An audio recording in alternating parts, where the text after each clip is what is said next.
1 Timóteo, a partir do versículo de número 17 do capítulo 6. Assim diz a palavra do Senhor.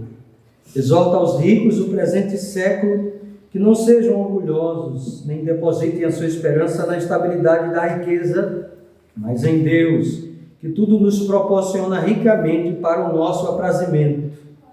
Que pratiquem o bem, sejam ricos de boas obras, generosos em dar e prontos a repartir. Que acumulem para si mesmos tesouros, sólido fundamento para o futuro, a fim de se apoderarem da verdadeira vida.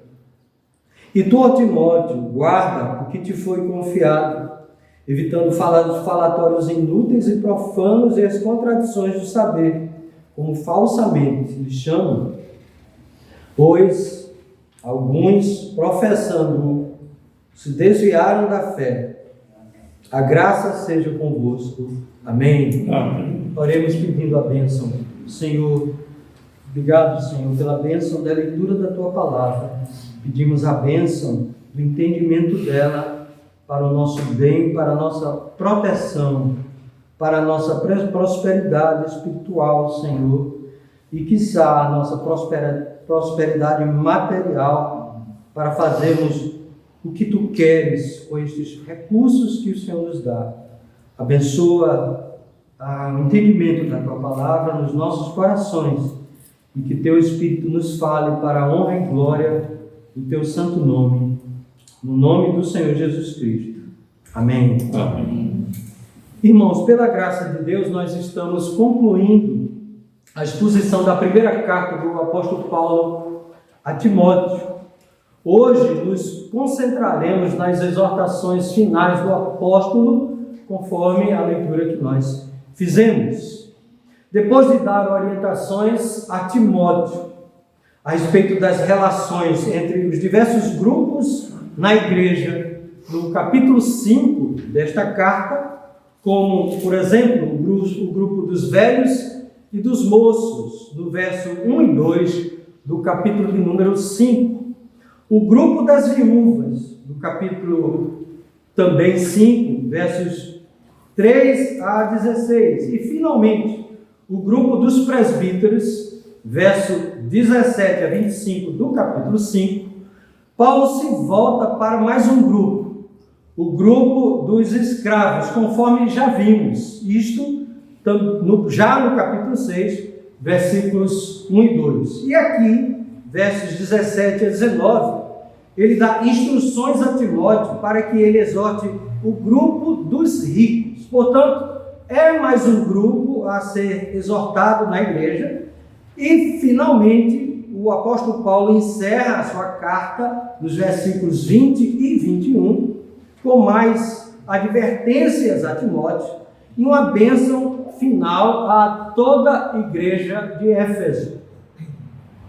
Portanto, nós temos essa simples divisão da leitura que fizemos entre os versos 17 a 21. Em primeiro lugar, são exortações aos ricos, verso 17 ao verso de número 19. E, finalmente, exortação a Timóteo e uma bênção final a toda a igreja. Também é importante, irmãos, ressaltar que há algo em comum entre o assunto que foi tratado com o grupo dos ricos e com os demais grupos. Em todos eles, Paulo dá instruções à igreja de como ela deve gerir os seus recursos financeiros. Em primeiro lugar, quanto aos grupos das viúvas, por exemplo, as famílias e a igreja devem usar os seus recursos financeiros para suprir as necessidades das suas viúvas. Foi isso que nós vimos no capítulo 5. Em segundo lugar, quanto ao grupo dos presbíteros, que se afadigam no ensino e na palavra, a igreja também deve pagar honorários dobrados, ou seja, dar honra a esses irmãos líderes, assim também como através de recursos monetários suprir as suas necessidades, pagando então o seu devido salário. Em terceiro lugar, quanto aos falsos mestres, embora não mencionados como mais um grupo, a questão do dinheiro também é ali referida. E por último, em quarto lugar, quanto ao grupo dos ricos, esses devem reconhecer que são apenas mordomos de Deus e, como tal, devem desfrutar da riqueza repartindo com os necessitados. Portanto, todos esses grupos têm em comum, e em todos os grupos nós vamos perceber que o apóstolo Paulo lida com a questão financeira, tanto no capítulo 5 quanto no capítulo de número 6. Portanto, há algo que faz contato com todos esses versos, algo que é comum a todos esses versos e que nos ensinam a razão do dinheiro, a razão da prosperidade daqueles que têm e como estes devem gerir os seus recursos. E, obviamente, isto é uma exortação que não serve apenas para os ricos, mas para todos nós, para que todos saibamos como gerir os nossos recursos materiais, monetários, financeiros, da forma com a qual Deus quer que façamos, da maneira com a qual Ele estabeleceu para que venhamos a lhe obedecer. Devemos ter em mente também que esses recursos materiais mantêm uma estreita relação com o trabalho. E isto fica mais do que claro, não só aqui nestes versos, mas de uma forma especial na carta de Paulo aos Efésios, no versículo 28 do capítulo 4, quando o apóstolo Paulo diz o seguinte: aquele que furtava não furte mais, antes trabalhe, fazendo com as próprias mãos o que é bom. E qual a finalidade disso? Para que tenha com que acudir aos necessitados, diz o apóstolo Paulo. Também é importante que tenhamos em mente que existe uma ordem de prioridade quanto ao uso desses recursos financeiros. Primeiro, como auxílio às necessidades da nossa própria família, conforme o versículo 4 do capítulo 5, e nós já vimos a respeito disso. Depois, a segunda prioridade é suprir as necessidades da família da fé, ou seja, os necessitados da própria igreja. E, por fim, de forma mais geral, que abrange esses dois grupos mencionados, família e igreja, o auxílio do próximo, como também nós podemos perceber na própria palavra de Deus, que nos ensina que o amor posto em prática é o auxílio daquele que necessita. O Senhor Jesus Cristo nos conta uma parábola a respeito deste assunto.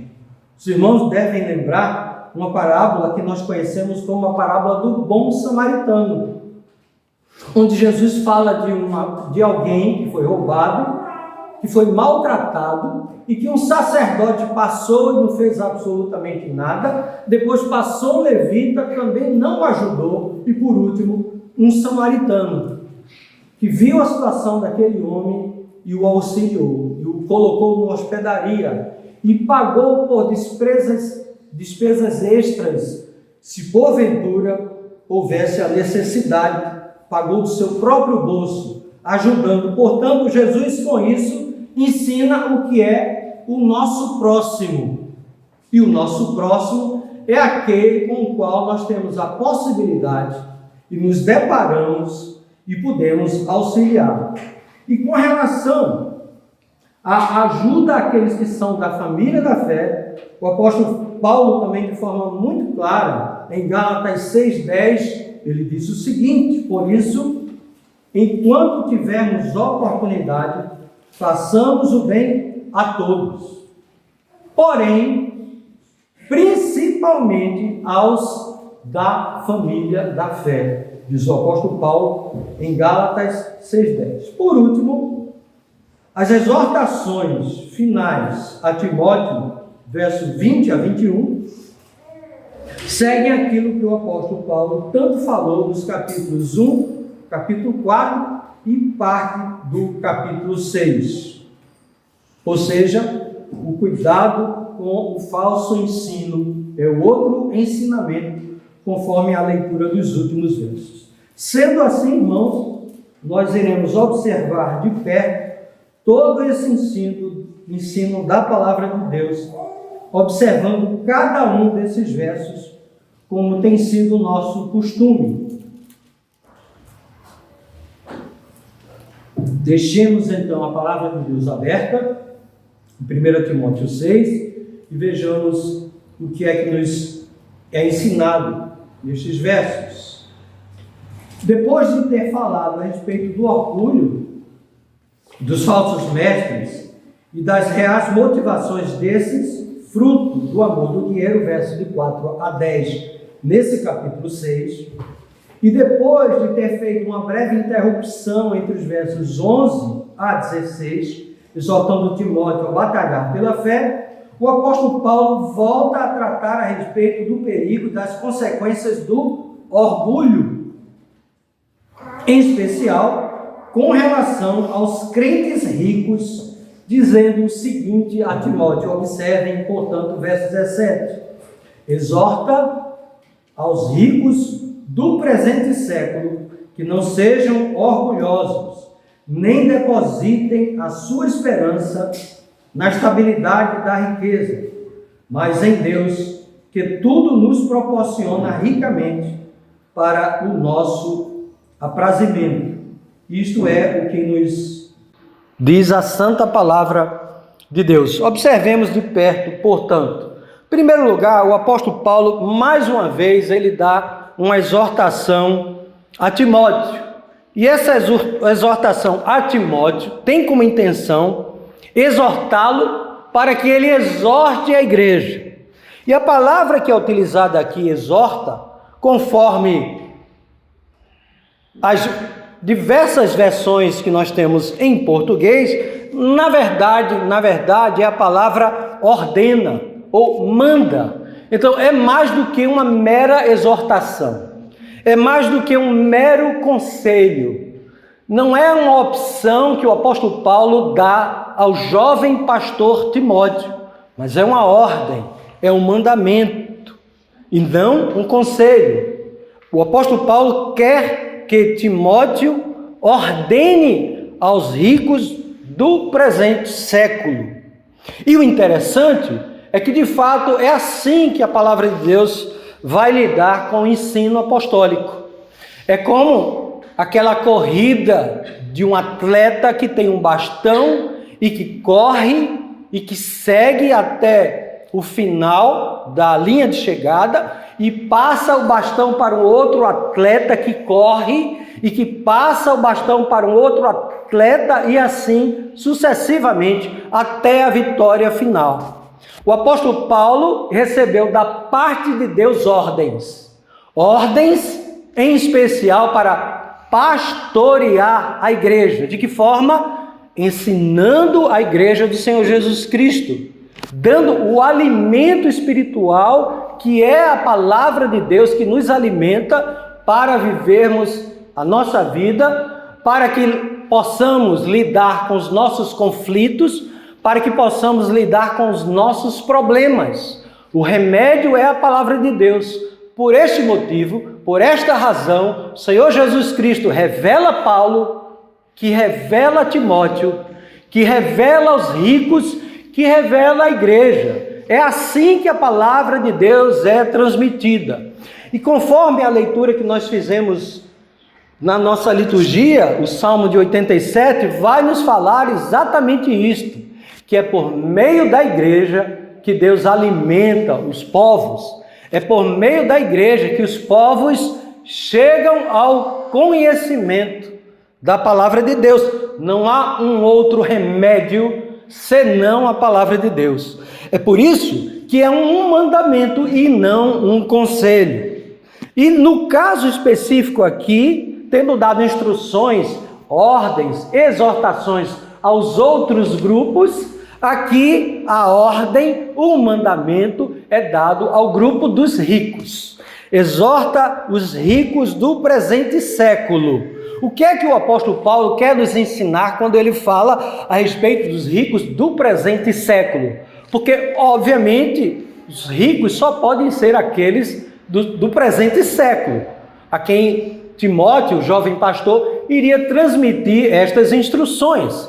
Então, por que é que o apóstolo Paulo é tão redundante? Obviamente, o apóstolo Paulo quer com isso marcar, deixar em relevo a clareza de que ele se refere aos ricos dentro do contexto dos bens e das coisas materiais deste mundo.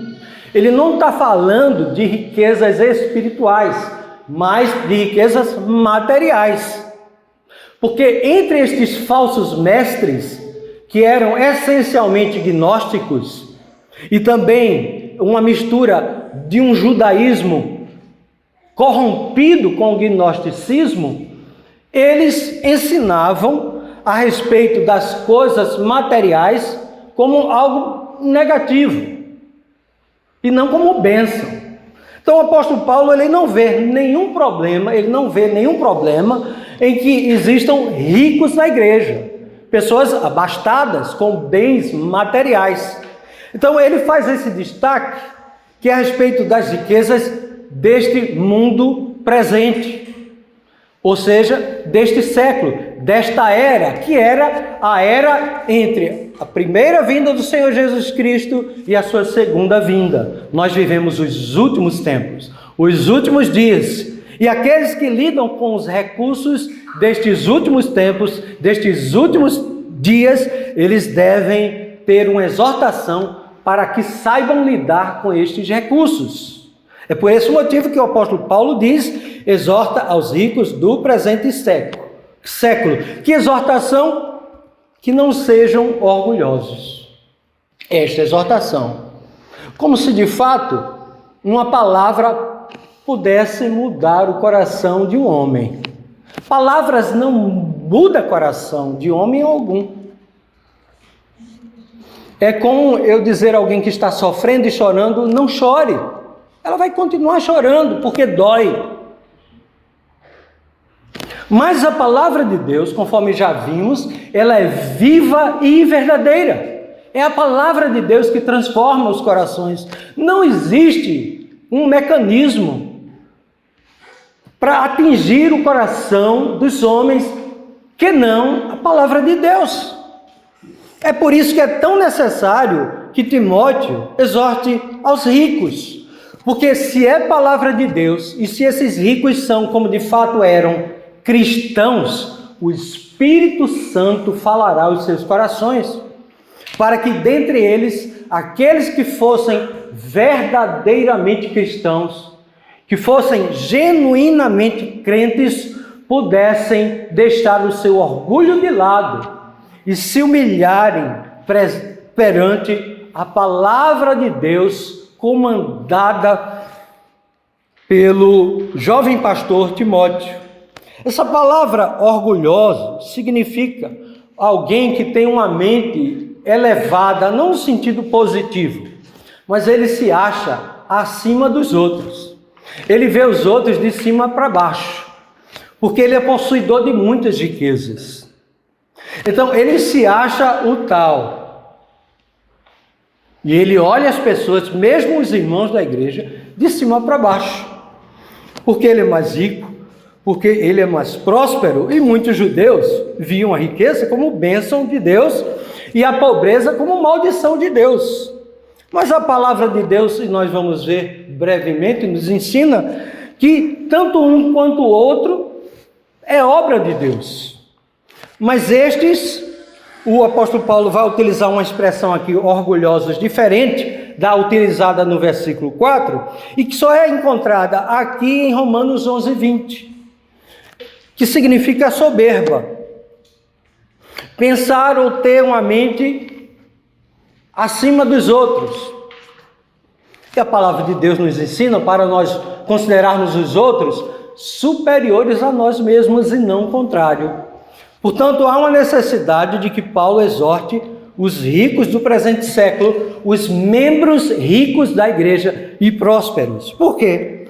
Porque, na verdade, apesar da igreja primitiva contar com a maioria de pessoas pobres, a grande maioria, mas havia também muitos ricos. Aliás, a cidade de Éfeso, que era onde Timóteo estava, e a igreja de Éfeso, onde ele estava a pastorear, era uma cidade próspera, era a capital da província romana da Ásia. Ali havia um porto que facilitava o comércio entre os povos, do Oriente ao Ocidente. E eles tinham também a fabricação de tecidos finíssimos, chamado cais ou cássio. Era, portanto, uma cidade muito próspera. E lá também havia um turismo exuberante, onde as pessoas, e um turismo religioso, iam com o objetivo de adorar a deusa Artemis ou Diana, como é conhecida. Portanto, era uma cidade muito próspera. E muitos destes ricos desta cidade se converteram ao Evangelho do Senhor Jesus Cristo. Havia, portanto, a necessidade de exortar aqueles ricos, em especial os novos convertidos, a respeito de colocarem de lado o orgulho e serem humildes. E Paulo fala-nos, então, a respeito um pouco desse orgulho, como ele é concretizado, como se vê esse orgulho de forma prática. O apóstolo Paulo, no segmento deste verso, diz o seguinte: nem depositem a sua esperança na instabilidade da riqueza. Estes homens prósperos, ricos da igreja de Éfeso, colocavam o seu coração, a sua esperança, a sua alegria, o seu futuro nas riquezas deste mundo. Era nisso que eles esperavam, um futuro brilhante. Mas o apóstolo Paulo deixa claro que esse investimento que eles estavam a fazer, apenas dos recursos materiais, que ele chama de depósito, de esperança, de instável, ou seja, não havia certeza nenhuma a respeito dessa prosperidade. Eles estavam colocando sua confiança em coisas incertas, especialmente numa sociedade agrícola, onde dependia muito do tempo, da chuva e de outros fatores para a sua prosperidade. Paulo, então, exorta Timóteo a que ele exorte os ricos do presente século a que não depositem, não invistam os seus recursos na esperança da instabilidade de uma riqueza que passa, incerta. Contrariamente a isto, o apóstolo utiliza, então, a palavra mais em Deus.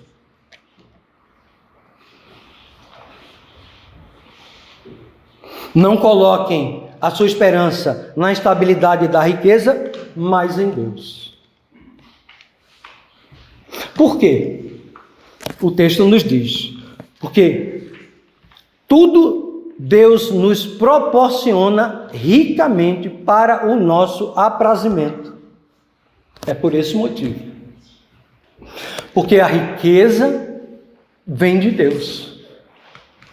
É Ele em quem dá. E a nossa maior riqueza é o próprio Deus. É Ele que nos proporciona estas coisas. E no primeiro século em especial, e séculos seguintes, o contexto de rico e pobre era muito claro e marcante. De fato, havia os ricos e os pobres. A sociedade era basicamente dividida desta forma. Hoje em dia nós temos a classe A, a classe B, a classe C, a classe D, a classe E. Nós temos a alta sociedade, nós temos aqueles de classe média alta, classe média baixa, nós temos os trabalhadores, todos são, na verdade, mas é designado assim porque são aqueles que são assalariados e que não é um salário muito alto, mas dá para viver. E nós temos, de fato, aqueles que passam fome. Então, nós temos uma variedade muito grande dentre esses, mas creio eu que, pelo menos entre nós não somos pobres no sentido em que eles eram. Nós temos algo, nós temos pelo menos o que comer e o que se vestir. Uma casa para morar, todos nós. Então, de certa forma, o texto não fala apenas para estes ricos, que têm recursos materiais em abundância, mas fala para cada um de nós, que somos ricos comparativamente à sociedade daquela época e temos como investir estas riquezas em Deus, fazendo a vontade de Deus, conforme ele vai nos referir mais adiante. Observe que ele diz que eles não devem colocar a esperança na estabilidade da riqueza deste mundo, mas em Deus, que tudo nos proporciona. O apóstolo Paulo já vai usar a segunda pessoa do plural, incluindo não só os ricos aos quais ele se referia, mas é Deus quem nos proporciona a todos. E ricamente ou abundantemente. Para quê? Para o nosso prazer, aprazimento, para a nossa satisfação, para o nosso usufruto. Riqueza, portanto, não é pecado. Prosperidade financeira não é pecado. É Deus quem dá. E para a nossa satisfação, para o nosso usufruto, para o nosso aprazimento. Mas o ponto é Deus quem dá. E aquilo que vem de Deus, certamente não é instável. Os irmãos conhecem muito bem a passagem lá de Tiago, nós já fizemos exposição em Tiago. E no verso 17 do capítulo 1, bem conhecido, Tiago diz que toda boa dádiva e todo dom perfeito são lá do alto, descendo do Pai das luzes, em quem não há sombra nem variação de mudança, diz Tiago, ensinando ao seu povo. Não há instabilidade. E tudo que é bom vem de Deus, inclusive a prosperidade, a riqueza. Agora, isso não é só para o nosso usufruto, satisfação, prazer, mas é principalmente, conforme nos ensina a palavra de Deus no verso posterior, para que utilizemos os recursos materiais que nós possuímos, sendo muito ricos, muito prósperos, ou não, tendo a condição que todos nós, creio eu, nós temos. Ele vai dizer no verso 18, de que maneira estes ricos deveriam gerir estes recursos. Qual o propósito? Paulo vai dizer a Timóteo, para que ele diga aos ricos, que pratiquem o bem. Verso 18. O bem aqui pode ser traduzido como coisas nobres. Mas não só praticar aquilo que é bem, está num sentido mais amplo, mais geral. Paulo vai afunilando. Sejam ricos de boas obras. Praticar o bem, coisas nobres, que todos nós cristãos, que temos o Espírito de Deus, que conhecemos a palavra de Deus, sabemos muito bem qual é a prática do bem, fazer aquilo que é da vontade do Senhor. Mas ele acrescenta, sejam ricos de boas obras. Ou seja, sejam ricos espiritualmente, fazendo coisas práticas, materiais. É assim que nós demonstramos o nosso amor ao próximo, em especial aos da família da fé.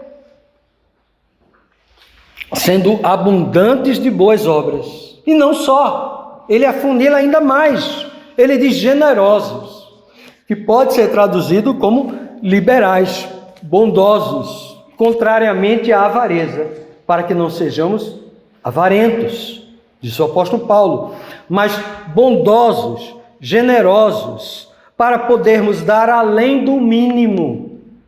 Além do mínimo.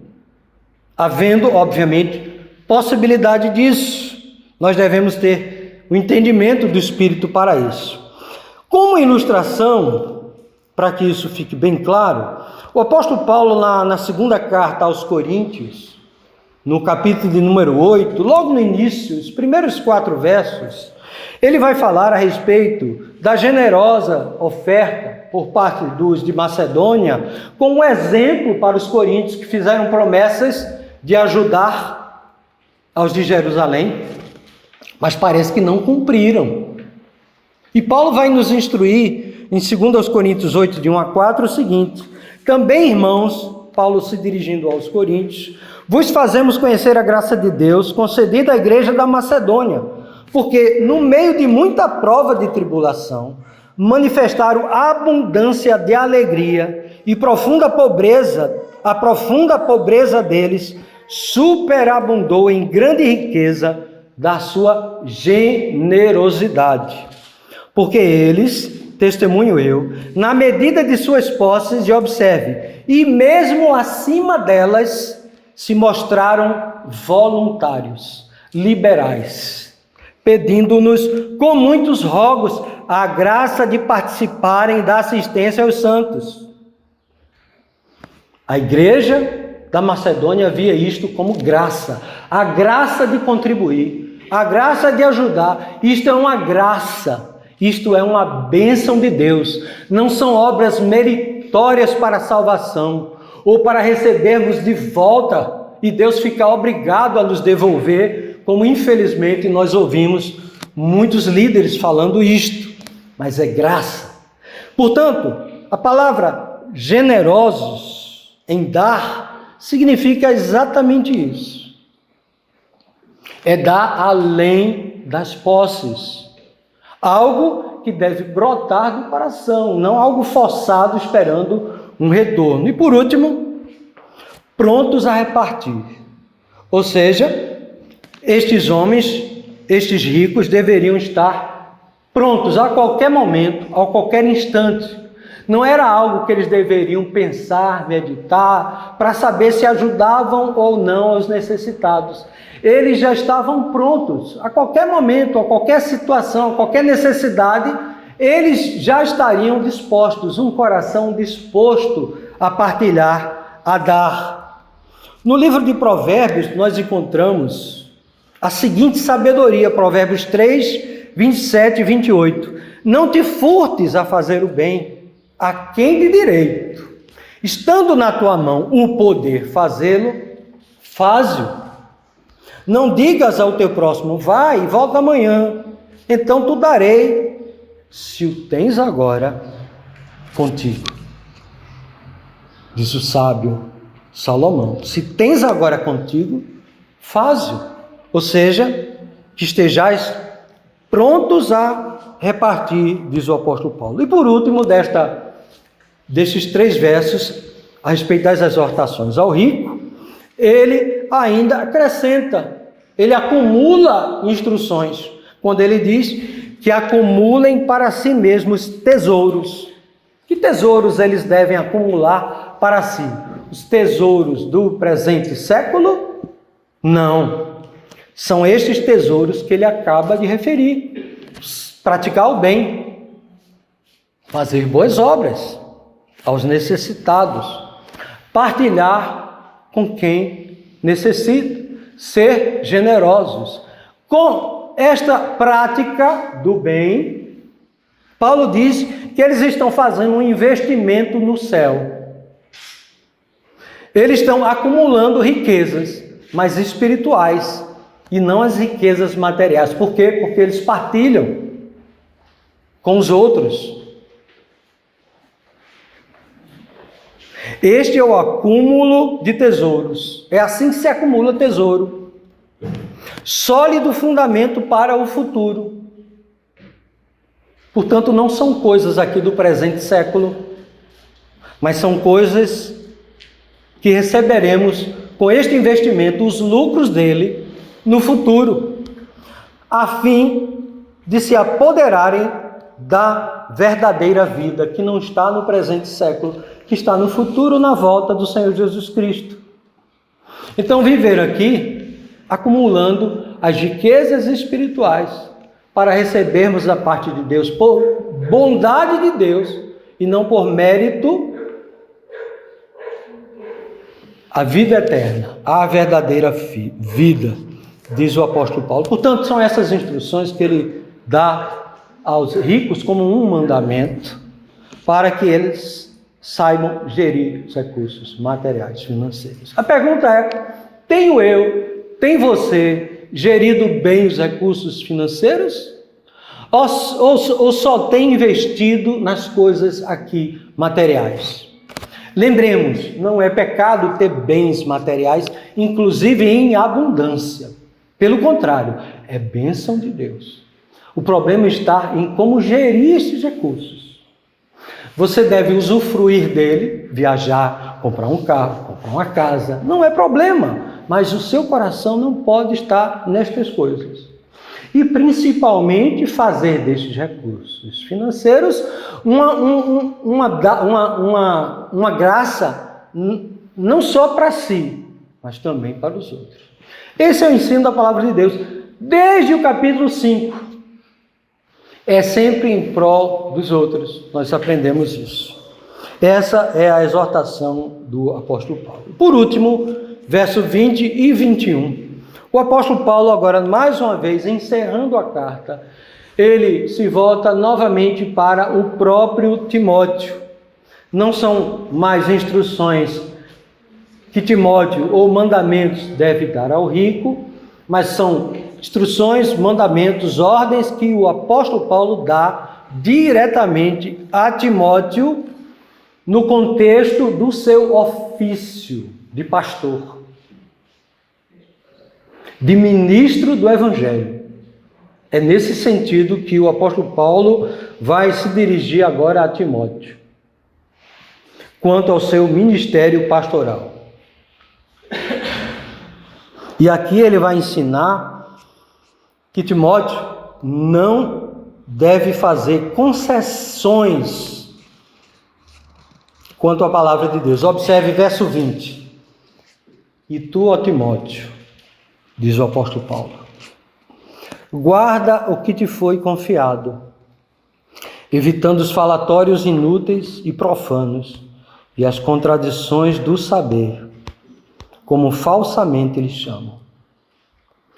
Portanto, ao se dirigir a Timóteo, a primeira instrução e última que o apóstolo Paulo dá, na mesma batida daquilo que ele vem falando desde o primeiro capítulo deste livro, desta carta.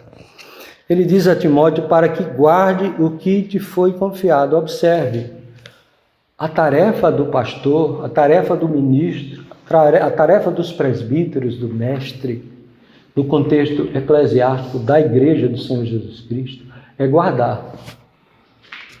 Ele não tem que inventar, ele não tem que criar novas doutrinas, ele não tem que encontrar mecanismos diferentes, segundo a sua sabedoria, para manter os homens presos na igreja, ou para atraí-los de fora. Ele não tem que fazer isso. Pelo menos é o ensino de todo o Novo Testamento, de toda a palavra de Deus, de forma clara, assim como no Antigo Testamento.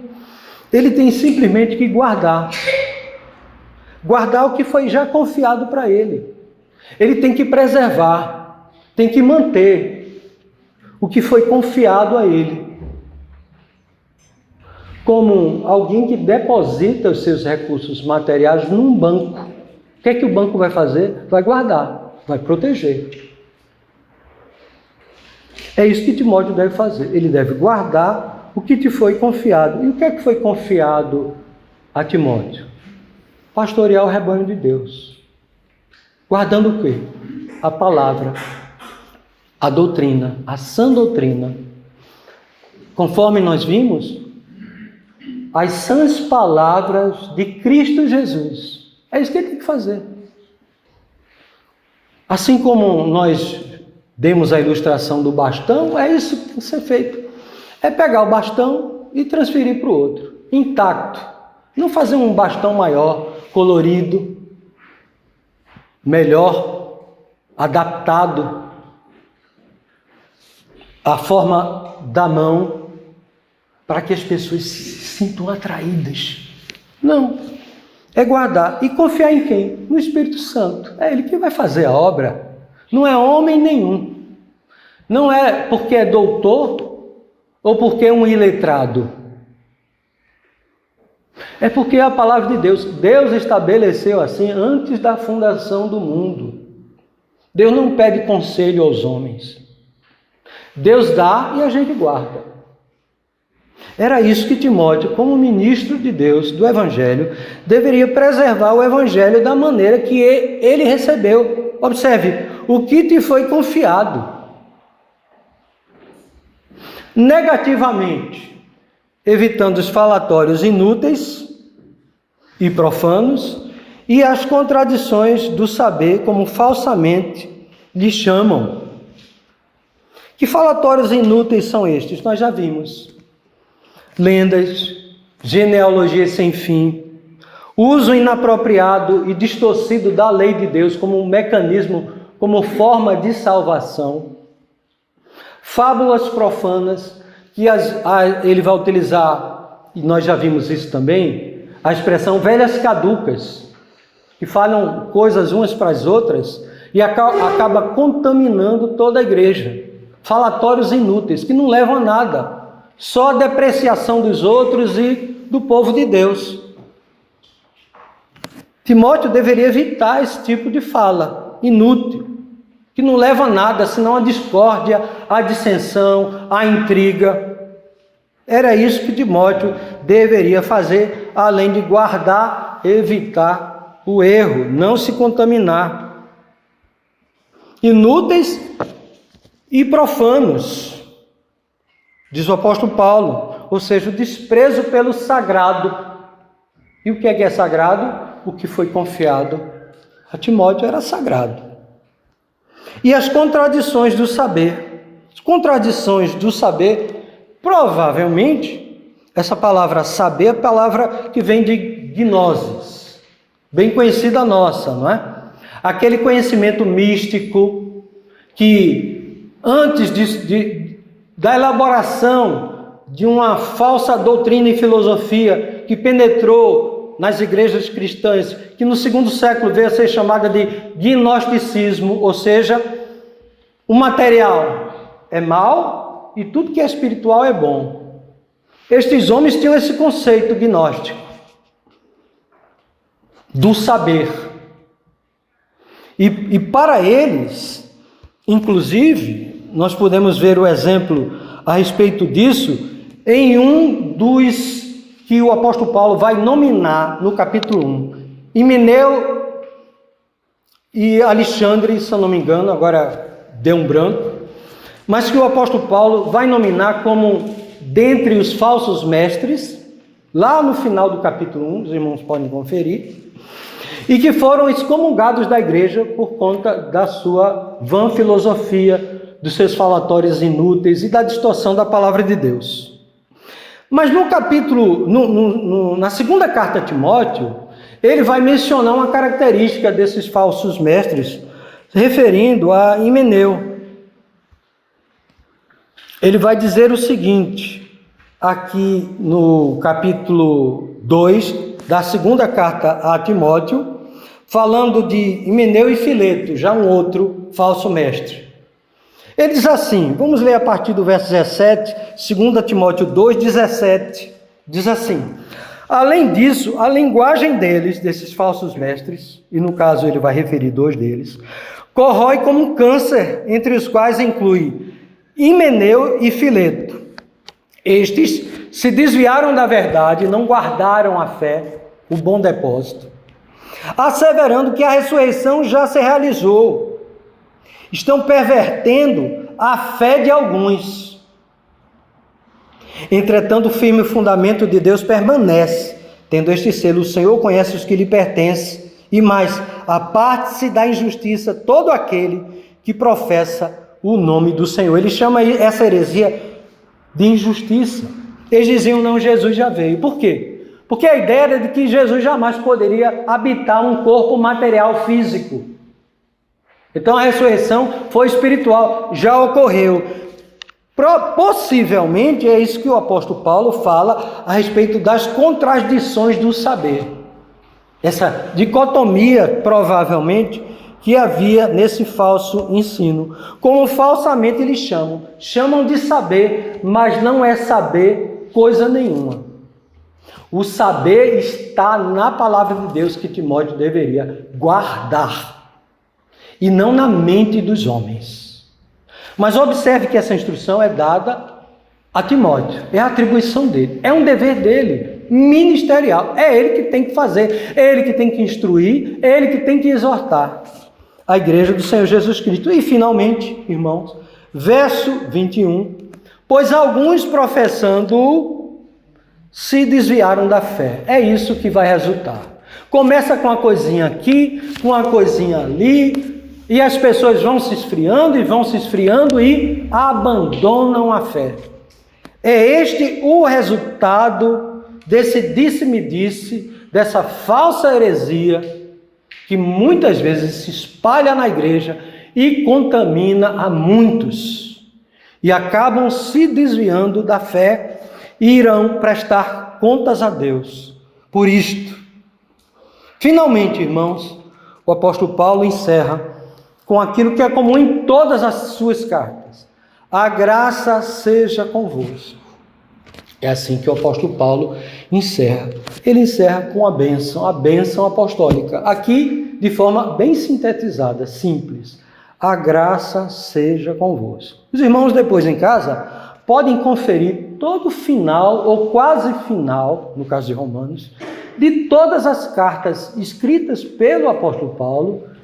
Ele finaliza com uma bênção que nós conhecemos como bênção apostólica.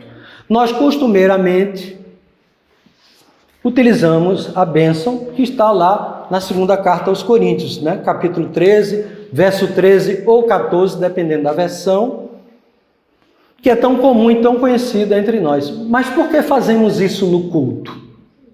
Porque nós entendemos que devemos seguir os ensinamentos do apóstolo Paulo, que seguia os ensinamentos de Cristo e que dava instruções aos seus servos.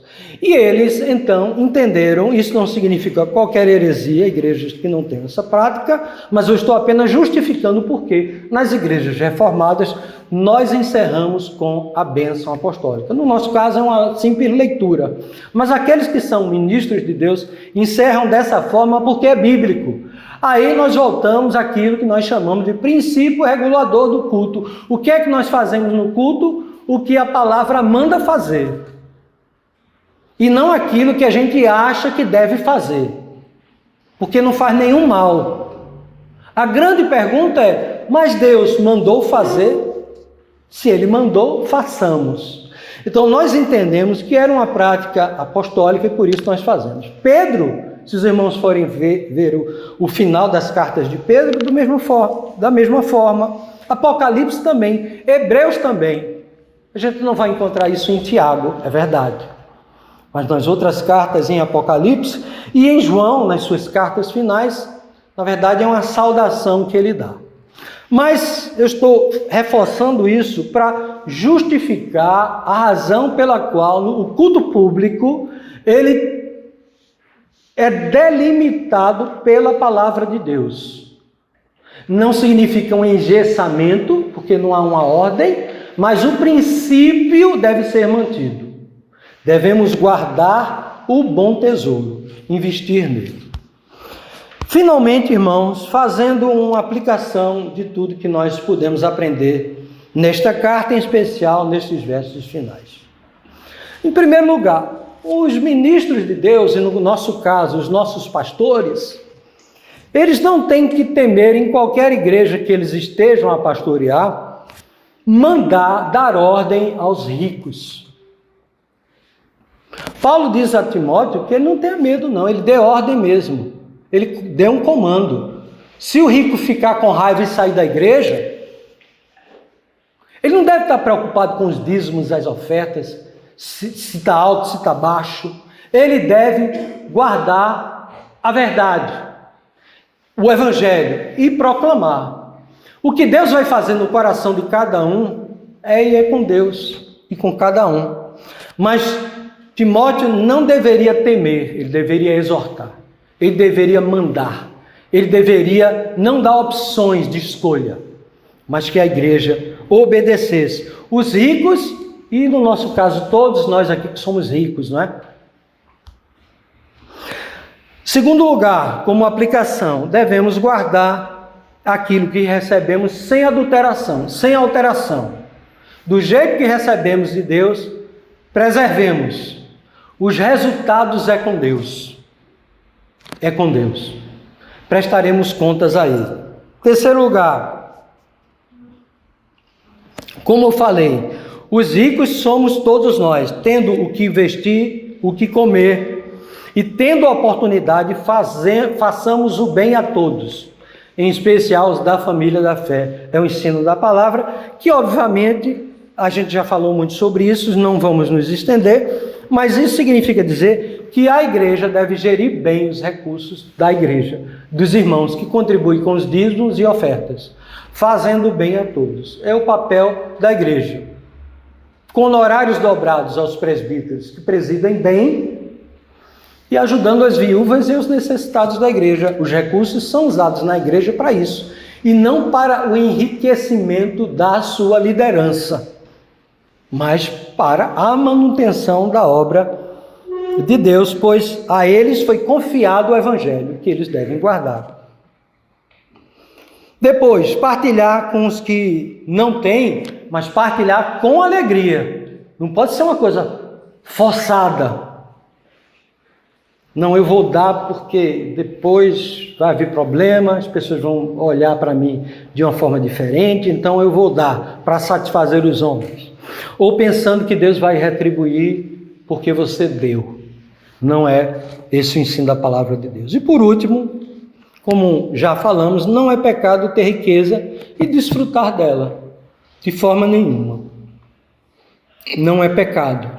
O grande problema é saber gerir essas coisas, ou seja, o meio pelo qual você está rico e próspero deve ser um meio legítimo, normalmente trabalho, uma herança.